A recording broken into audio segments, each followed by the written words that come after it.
হ্যাঁ, হ্যালো বন্ধুরা, আপনাদের কাছে একটা রেসিপি নিয়ে এসেছি। সেটা হচ্ছে চিকেন পকোড়া। আমার ছেলের খুব খাওয়ার ইচ্ছা, ও খেতে চাইলো, তাই চিকেন পকোড়া আমি করছি।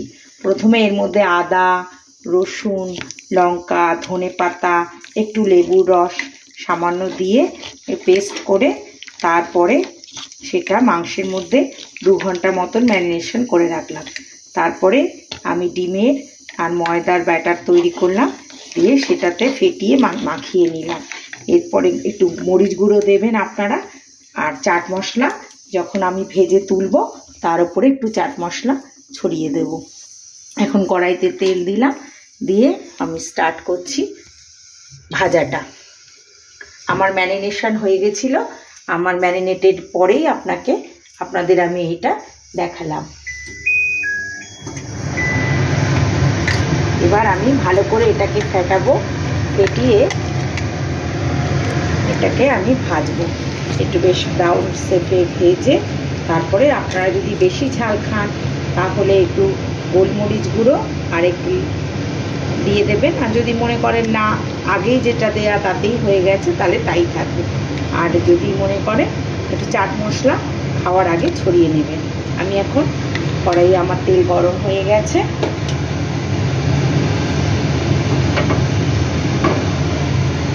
আমি এবার তেলের মধ্যে একটা একটা করে দিচ্ছি।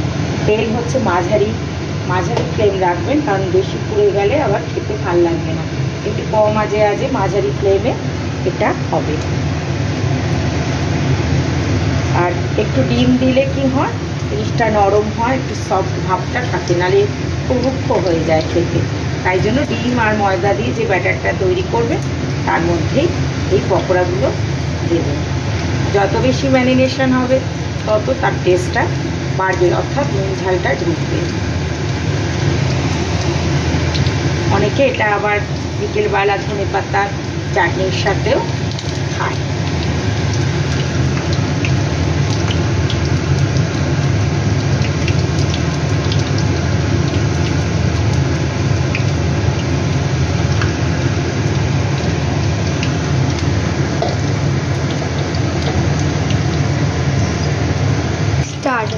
দেখুন, এই যে একটা পিঠ আমার হয়ে গেল, এবার ও পিঠটা আমি উল্টে দিচ্ছি। হ্যাঁ, একটু লালচে হবে। তারপরে আমি ওপর দিয়ে একটু মরিচ গুঁড়ো ছড়িয়ে দেবো। দেখুন আমরা কেমনভাবে উল্টে দিচ্ছি এটাকে। সবগুলো এরকম এক এক করে উল্টে নেবেন।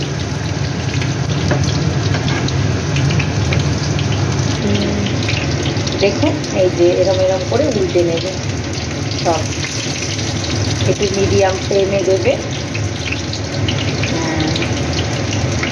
এটা মুসুর ডাল হলে তার সঙ্গে ভাত দিয়ে খেতে খুব টেস্টি লাগে। বাচ্চারা খুব খেয়ে আনন্দ পাবে। বাচ্চাদের আবার মাংস অত প্রিয় তো, আর একটু মশলাপাতি কম খেতে চায়। সেই জন্য যদি আপনারা পকোড়া ভেজে একটু মুসুর ডালের সাথে দেন, এটা খেতে বেশি ভালো লাগবে। একটু লালচে ভাব হবে, ওপর দিয়ে আমি হালকা মরিচ গুঁড়ো ছড়িয়ে দেবো।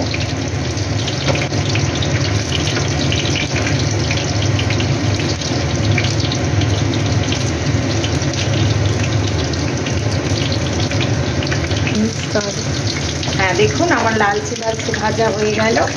এইবার আমি এটাকে তুলে উপর দিয়ে একটু মরিচ গুঁড়ো আর চাট মশলা আমি দিয়ে দেবো। আমি এবার তুলে নিচ্ছি প্লেটের মধ্যে। এবার এটাকে তুলে নিচ্ছি। খুব বেশি আঁচটা বাড়াবেন না, তাহলে আবার পুড়ে যাবে।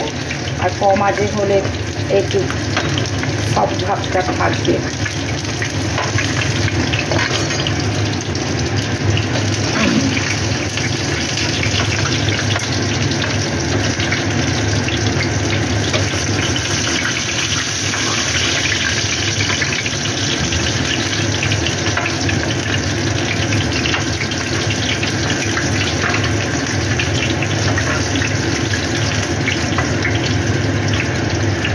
যদি সন্ধেবেলা খান আপনারা, তাহলে একটু এর মধ্যে ধনেপাতা, রসুন লঙ্কা, একটু মিষ্টি, একটু তেঁতুলের পাল দিয়ে তার চাটনিটা করবে, খেতে খুব ভালো লাগবে। দেখুন এখন আমি মরিচ গুঁড়ো অল্প অল্প অল্প করে ছড়িয়ে দিলাম। এরপরে আমি চাট মশলাটা দেব। একটু হালকা চাট মশলা আপনারা দেবেন। এই যে চাট মশলার প্যাকেটটা এরকম হালকা করে একটু দিয়ে দেবেন।